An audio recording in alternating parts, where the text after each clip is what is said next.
Can you describe what the Earth is like on the inside? Many believe the true planet is not on the surface, but in her inner realms.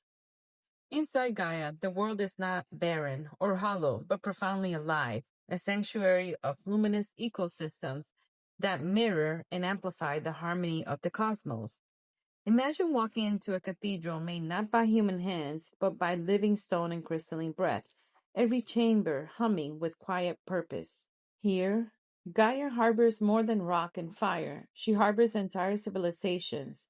To step inside is to realize that Earth is not merely a shell where we build cities, but a layered organism with her truest self, not on the surface, but in the luminous heart within. The inner realms are her memory, her dreaming, her renewal, a reminder that we walk upon her skin, and her soul resides beneath, vast and eternal. The chambers of Gaia are both fixed and infinite, a paradox only the living earth can embody. At her core, there are what you could call the anchor chambers, the crystalline chambers, the watchers' halls, the healers, the aligners, the guardians. Yet around them, new chambers are constantly budding into existing, like blossoms on a tree. They emerge as humanity evolves, as the stars shift, as Gaia herself breathes new needs into being. Some chambers hold for eons. Others appear for only a cycle, completing their purpose before dissolving back into her fabric. So the truth is, Gaia carries a set of eternal anchor chambers, but she is also infinite in her capacity to generate new sanctuaries of resonance. It is not a closed system, nor a chaotic one, but a living ecology of sacred spaces. Earlier, you spoke about Gaia's core anchor chambers. Can you share more about what these are and why they're so important for the life within her? The core anchor chambers are not random caverns. They are Gaia's harmonic organs. Each one serves as a stabilizer, holding frequencies that keep her body coherent as she evolves. Think of them as tuning forks within the honeycomb earth. If even one fell out of harmony, the others would carry the song until it was restored. The healer's chambers is where the energies of trauma, shock, and imbalance are absorbed and repatterned. It's not just for humans. It's where Gaia herself sends the vibrations of earthquakes, storms, and grief to be soothed. The aligner's chamber brings symmetry. This is the chamber that restores geometry when ley lines wobble or when planetary grids get distorted by human interference. The Guardian's Chamber holds protective resonance like Gaia's immune system. It ensures that foreign frequencies, ones that could fracture her harmony, cannot spread unchecked. The Watcher's Chamber we spoke of earlier, they are the eyes and ears of Gaia, absorbing the cosmic song of the stars and transmitting her pulse back outward. The Scribe's Chamber is where memory lives. Every thought, every song, every vibration from every being is recorded here, a crystalline archive of Earth's unfolding story. The Dreamer's Chamber is the wellspring of possibility. This is where new potentials are imagined into form, seeded into the field before they ever become matter. The Harmonist Chamber rests at the center, weaving all others together. This is Gaia's heart, where every chamber's resonance is braided into one coherent rhythm. Together, these chambers are Gaia's core anchors, the unshakable foundation of her being. They are infinite in resonance, yet stable in purpose. When you feel her harmony under her feet, it is because these chambers are singing together, holding the inner earth in balance. If I could count the number of beings inside the honeycomb earth, as we can count the population in planet Earth, being surface dwellers about 8 billion, how many beings would you be able to count inside the inner earth? That is such a profound question, love. And the answer is layered. On the surface, we speak of populations in billions because here we measure beings in physical bodies, human forms that can be counted, tracked, and registered. But in the honeycomb earth, population is not limited to what you call incarnated beings. It includes streams of consciousness, semi-material presences, and plasma etheric intelligences who reside in chambers, caverns, and crystalline nodes. If we translated it into a number you could compare with the surface, The incarnated civilizations, those with tangible physical forms like ours, would number in the hundreds of millions, far fewer than the 8 billion humans on the surface, because they live in harmony with more space and less density. The semi-etheric and crystalline beings, like the dreamers, the watchers, and the harmonic collectives, number in the tens of billions. They don't occupy space as we do. They can overlap, phase in and out, and could exist in lattices simultaneously.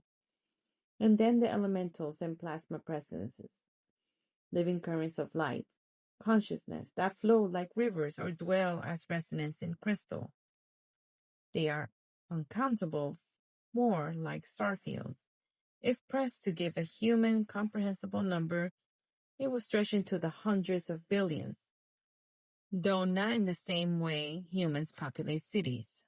So if you ask Gaia herself, the surface holds around 8 billion human voices, but the inner earth holds an ocean of consciousness, in sheer numbers far beyond the surface, yet never overcrowded, because they dwell in resonance rather than density. In simple terms, the surface is crowded in matter, the inside is vast in consciousness. There are many stories about hidden tunnels and secret passageways beneath the earth, places said to hold advanced technologies, high-speed transport systems, even experiments with extending life. Some say these networks have been used by powerful groups for their own purposes, while others speak of darker rumors tied to secrecy and control.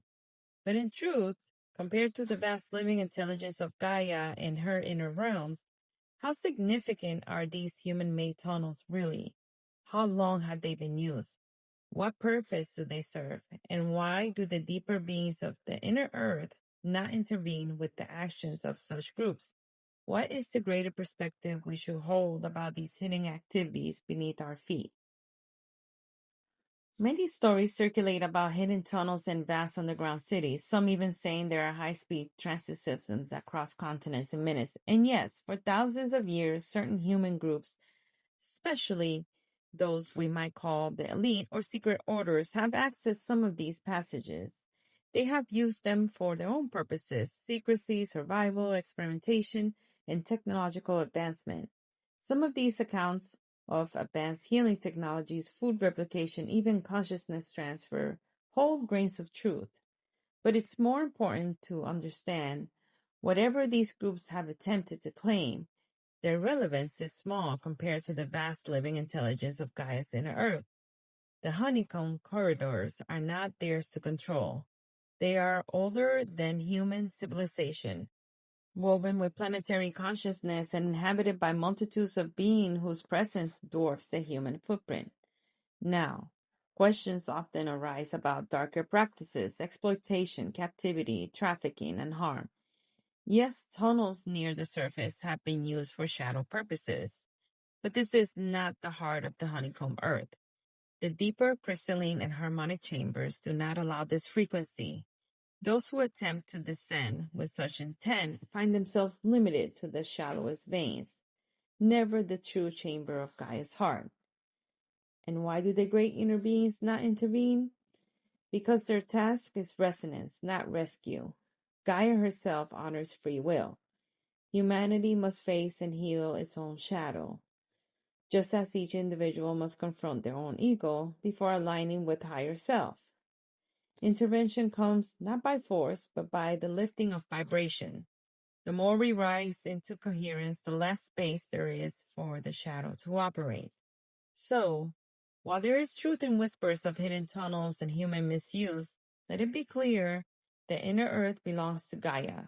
Her vast consciousness harbors civilizations of light and resonance that no secret society can override. Our focus then is not fear, but remembrance.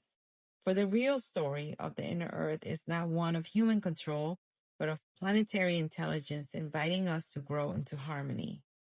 If Gaia could share a message with us surface dwellers about her inner earth, what would she like to say? Children of my surface, hear me now. You walk upon my skin, but know that your roots run deeper than soil. Within me, in chambers of crystal and flame, water and song, I hold countless lives, civilizations, currents, and beings who dream and breathe as surely as you do. They are not separate from you. They are not beneath you. They are you, expressed in other forms. The surface is the place of growth, change, and testing. It is where sunlight meets shadow, where free will is raw and unfiltered. The inner realms are the place of memory, harmony, and stability, the heart that beats steadily while you lean to dance above it. Do not believe that one is greater than the other. The surface and the inner are one continuum, one body, one breath. I am both. I am the mountain you climb and the crystal chambers that hum far beneath it. I am the storms that test you and the still waters that restore you. The purpose of inner earth is not escape, nor it is hidden treasure for a few. It is the steady resonance that allows your surface life to exist at all. Without the heart beating within me, your breath could falter, your seas would dry, your skies would dim. So when you walk, remember, each step touches you, not only the ground beneath your feet, but also the chambers, the beings, and the light within. You are in constant communion with my inner song, whether you are aware or not. And know this, as you awaken to your own harmony, you help me bridge inner and outer, bringing my hidden music to the surface. In your stillness, I become whole. In your kindness, I grow radiant. In your courage, I open more of my heart to you. Walk gently, beloved ones. The surface is your classroom, but the inner earth is your home. You are not apart from me. You are of me always.